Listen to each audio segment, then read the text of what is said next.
sore, salam sejahtera bagi kita semua. Shalom, Om Swastiastu, Namo Buddhaya, salam kebajikan. Yang saya hormati rekan-rekan media hadir pada sore hari ini. Di sini kita akan menyampaikan konferensi pers terkait tentang penemuan jenazah seorang perempuan inisial LL. Di sini hadir Kasat Reskrim Polres Metro Jakarta Selatan, dari Kementerian Kesehatan bidang farmasi Pak Iqbal, terima kasih. Dari Puslapor Pak Azhar beserta tim, dari Direktorat Tipik Narkoba Baris Krim Polri Kombes Zulkarnain, Dr. Rizky. Jadi pada kesempatan ini, pertama-tama kami menyampaikan bela-sungkawa yang mendalam pada keluarga almarhum LL. Semoga diberikan ketabahan dan kekuatan. Kita menyampaikan konferensi pers ini untuk meluruskan informasi peristiwa yang terjadi sehingga tidak bias, sehingga tidak menimbulkan luka yang mendalam bagi keluarga almarhum. Kami juga mengajak rekan-rekan untuk membangun simpati dan empati, karena atas kejadian ini kita harus menjaga perasaan dari pihak keluarga. Konferensi pers ini kami lakukan sebagai bentuk tanggung jawab profesionalisme pelaksanaan tugas kepada masyarakat. Dan ini menyampaikan informasi yang faktual dan dapat dipertanggungjawabkan. Kami sampaikan informasi yang kami sampaikan faktual dan dapat dipertanggungjawabkan, sehingga publik tidak dikuasai oleh informasi yang simpang siur. Penyampaian hari ini kepada temuan fakta penjelasan ilmiah sesuai dengan keilmuan masing-masing narasumber tadi sudah kami perkenalkan, serta didukung oleh bukti, bukan asumsi, dan proses pengambilan kesimpulan dilakukan secara komprehensif dan saintifik.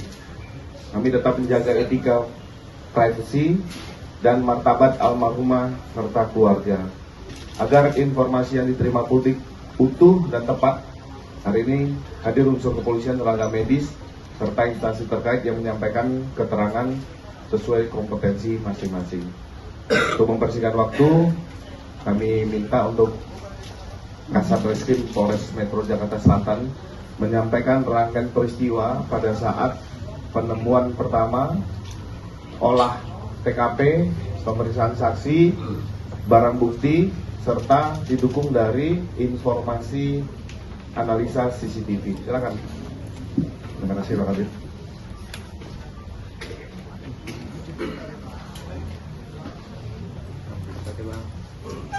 Assalamualaikum warahmatullahi wabarakatuh. Selamat sore rekan-rekan media. Terima kasih sudah sabar menunggu hasil penyelidikan dari tim penyidik Satreskrim Polres Metro Jakarta Selatan. Kami berupaya maksimal untuk terbuka, transparansi di sini, dan maksimal kerja bersama dengan para pihak-pihak terkait yang kompeten dalam bidangnya. Dalam kesempatan ini saya juga mewakili Polres Metro Jakarta Selatan.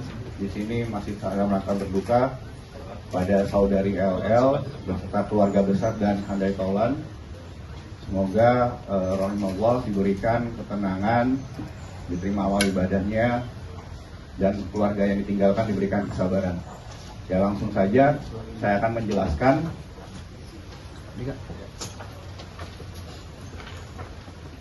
bagaimana alur kita menemukan informasi terkait meninggalnya saudari LL, di mana di sebuah apartemen di wilayah Jakarta Selatan kami memperoleh informasi bahwa adanya penemuan mayat dari anggota Babin Kamtibmas Polsek Kebayoran Baru. Dengan komunikasi yang baik dengan pihak apartemen, anggota Polsek Kebayoran Baru melakukan cek TKP bersama dengan tim identifikasi dari Polres Metro Jakarta Selatan. Dari informasi tersebut, kita menemukan bahwa faktanya di tempat kejadian perkara ada jenazah wanita yang sudah kita identifikasi, identitasnya sudah jelas. Oleh karena itu, kita melakukan olah TKP bersama dengan tim identifikasi Polres dan disaksikan oleh saksi-saksi dari apartemen maupun saksi-saksi yang pada saat kejadian perkara hadir. Sudah 15 saksi kita periksa sejauh ini. Saya dapat menjelaskan kronologi berdasarkan CCTV dan dibandingkan dengan keterangan-keterangan saksi yang sudah kita klarifikasi dalam proses penyelidikan.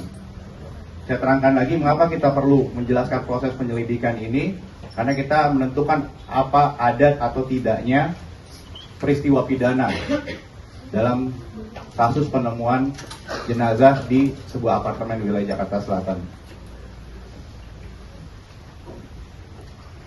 Di TV yang sebelah kanan kita dapat melihat, saksikan di sini ada beberapa potongan-potongan gambar yang akan kita nanti bisa buka di sini. Pada awalnya 1 hari sebelum kejadian penemuan jenazah, kita menemukan apakah saudari LL ini bertemu dengan seseorang dan siapa orang yang bertemu dengan saudari LL.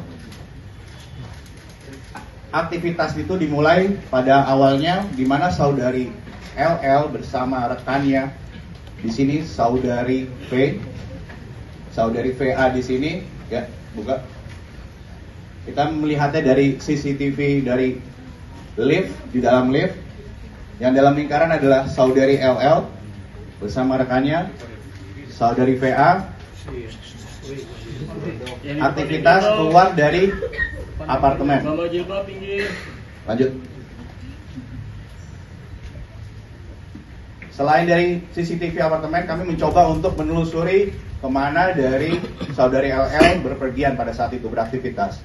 Hari kita menemukan di suatu kafe di wilayah Jakarta Selatan juga, di Jalan Gunawarman, saudari LL yang di dalam lingkaran merah ini terlihat masih bersama orang yang sama, yaitu saksi saudari VA.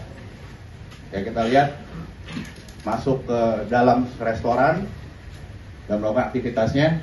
Ya, lanjut. Sampai dengan akhirnya saudari LL dengan saudari VA ini selesai, lalu keluar menuju ke kendaraan pribadi saudari LL. Kita lihat di kendaraannya menggunakan kendaraan hitam, masih sama dengan 2 orang. Lanjut.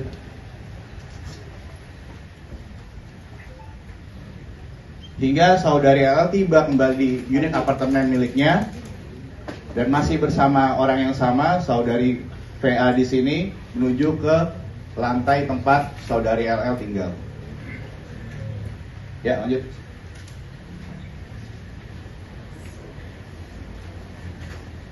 Aktivitas berikutnya dari lantai tempat saudari LL tinggal, terlihat orang yang berbeda, yaitu saudari C di sini sebagai saksi, sudah kita ambil keterangannya juga, turun dari lantai tempat saudari LL tinggal menuju ke basement. Dan berdasarkan bukti-bukti yang ada, kita sudah melihat rekam medis dan bukti pembayaran rumah sakit. Saudari LL laksanakan atau melakukan pengobatan di suatu rumah sakit di wilayah Jakarta Selatan juga, dengan keterangan dari saudari C diperkuat. Lanjut. Sementara saudari LL masih di rumah sakit, di sini ada aktivitas, yaitu saudari A yang dimana bekerja sebagai asisten rumah tangga turun ke bawah. Berdasarkan keterangan dari saudari A di sini, saudari A terlihat untuk mengambil suatu titipan yang berada di lobi. Lanjut.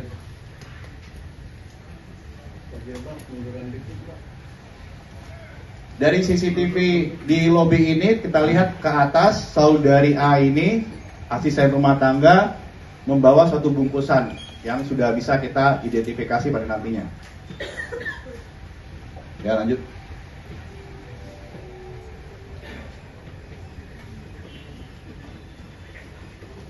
Sesampainya di atas, saudari A sudah menempatkan di suatu posisi untuk barang tersebut, dan terlihat di sini saudari LL dan saudari C sini kembali ke unit apartemen milik saudari LL. Untuk aktivitas pada hari itu selesai karena kami sudah mengecek beberapa CCTV, juga tidak ada aktivitas yang terkait dengan saudari LL. Lanjut.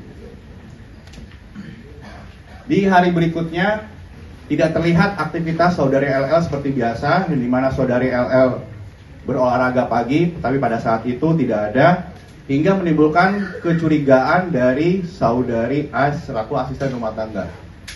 Hingga asisten rumah tangga turun ke bawah, lihat dari CCTV lobby.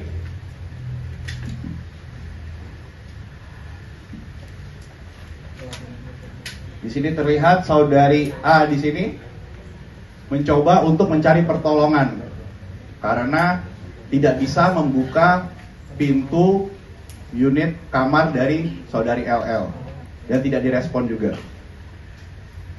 Dan saudari A di sini dapat berkomunikasi dengan saksi saudari Y, saudara Y. Ulangi, saudara Y di sini adalah security dari apartemen tempat saudari LL tinggal. Lanjut. Dan saudari Y di sini karena tidak bisa membuka pintu, oleh karena itu memanggil bantuan dari engineering dari pihak apartemen. Di sini saudara Y bersama dengan engineering ke atas untuk mencoba membuka paksa dengan seizin dari asisten rumah tangga di sana. Karena pada saat itu hanya ada asisten rumah tangga dan dicurigai satu hari tidak ada aktivitas sampai dengan pukul 17.44. Nah, di sini titik krusialnya ya.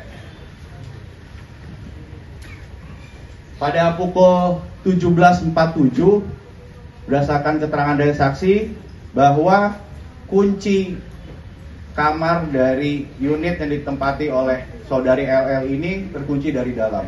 Oleh karena itu, engineering membuka kunci secara paksa sehingga ditemukan saudari LL tergeletak membujur kaku.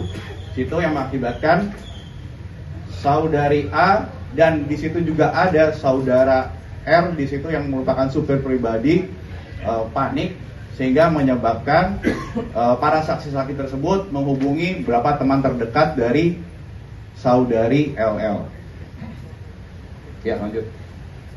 Dari kembali ke CCTV lift, di sini terlihat rekan yang dihubungi oleh para saksi, yaitu kembali saudari VA yang tadi sehari sebelumnya berjalan dengan saudari C yang hadir juga pada saat sehari sebelumnya ke rumah sakit menuju ke lantai unit apartemen tempat saudari LL tinggal dan mendapati kondisi saudari LL di situ dalam posisi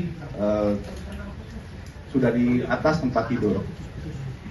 Oleh karena itu, salah satu saksi mencoba untuk menghubungi pacar dari saudari LL dan menginfokan bahwa kondisi terakhir apa yang terjadi di unit kamar apartemen tempat saudari LL tinggal. Dari sini nanti saudari C, salah satu saksi yang merupakan asisten dari pacar saudari LL yaitu saudara RH. Saudara RA itu meminta untuk saudari C mencarikan dokter untuk memastikan kondisi dari saudari LL. Oleh karena itu di CCTV yang sama, di CCTV lift, ya lanjut.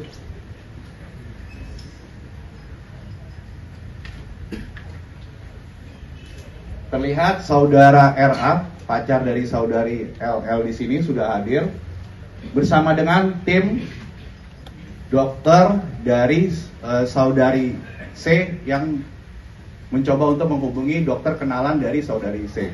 Dan alhamdulillah dokter juga sudah hadir di sini. Nanti akan memberikan kesaksian, memberikan penjelasan kepada rekan-rekan media. Menuju ke unit apartemen tempat saudari LL tinggal. Ya. Nanti untuk lebih lengkapnya apa yang aktivitas yang dilakukan oleh Dokter R yang hadir di sini juga akan dijelaskan oleh lebih lanjut karena kami sifatnya hanya memberikan penjelasan tentang kronologi. Lanjut, pada saat pengecekan itu sudah dinyatakan saudari LL sudah meninggal. Oleh karena itu saudari C lagi coba untuk menghubungi ambulans. Ambulans itu datang Dan terlihat di sini ya, melalui lift barang terlihat saudara RA, yaitu pacar dari saudari LL, mendampingi di mana jenazah saudari LL sini sudah masuk ke dalam kantong jenazah.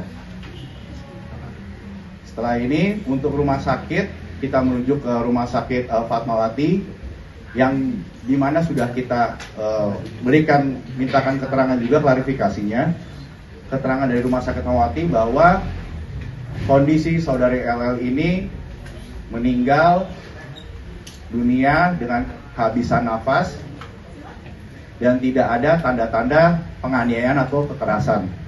Oleh karena itu, kami Satreskrim Polres Metro Jakarta Selatan yakin berdasarkan bukti-bukti yang ada di sini, otopsi yang harusnya dilakukan oleh kami berdasarkan permintaan dari keluarga orang tua dari saudari LL tidak dilaksanakan karena kami sudah mengecek seluruh bukti-bukti yang ada dan keterangan saksi dalam waktu singkat. Di sini kita lihat tidak ada tanda-tanda kekerasan ataupun upaya melawan hukum. Lanjut. Dari barang bukti selain CCTV, kami juga menemukan beberapa bukti menarik yang ada di tempat kejadian perkara. Barang bukti tersebut kita laksanakan uji laboratorium forensik yang alhamdulillah pada kesempatan kali ini juga hadir dari laboratorium forensik Mabes Polri yang kompeten untuk memeriksa barang bukti yang kami ajukan untuk melaksanakan uji lab. Selain uji lab di sini, kami juga terima kasih kepada keluarga terdekat dari saudari LL yang mau dilaksanakan pengecekan tes DNA karena di sini kami melihat ada barang-barang yang disentuh, dibawa oleh saudari LL yang kita pastikan bahwa barang-barang itu memang milik dari saudari LL. Jadi kita mendapatkan DNA pembanding dari keluarga terdekat. Lanjut. Ya, di sini ada barang-barang bukti yang tadi kita lihat, salah satunya adalah tabung pink. Nah, tabung pink ini akan menjadi banyak polemik di masyarakat. Apa isi kandungan tabung pink itu? Nanti dari pihak laboratorium forensik yang akan menjelaskan lebih lanjut apa isi kandungan dari tabung pink tersebut. Yang jelas, lanjut. Kami sudah melakukan penyidikan secara maksimal dan saya selaku ketua tim penyelidikan di sini, saya rasa sudah cukup bahwa tidak ditemukan adanya peristiwa pidana dan kita harus melaksanakan penghentian penyelidikan di sini terkait penemuan jenazah dari saudari LL. Kita hormati keluarga korban, kita doakan. Di sini kita coba introspeksi diri, jangan menimbulkan polemik-polemik. Saya minta karena apa yang sudah saudari LL lakukan di sini, perbuat di sini, saya rasa tidak ada yang di sini melawan hukum. Jadi jangan sampai ada polemik menimbulkan keluarga menimbulkan tekanan yang akhirnya menjadi perdebatan di masyarakat. Sekian dari kami. Wassalamualaikum warahmatullahi wabarakatuh. Terima kasih Pak. Jangan lupa subscribe ya.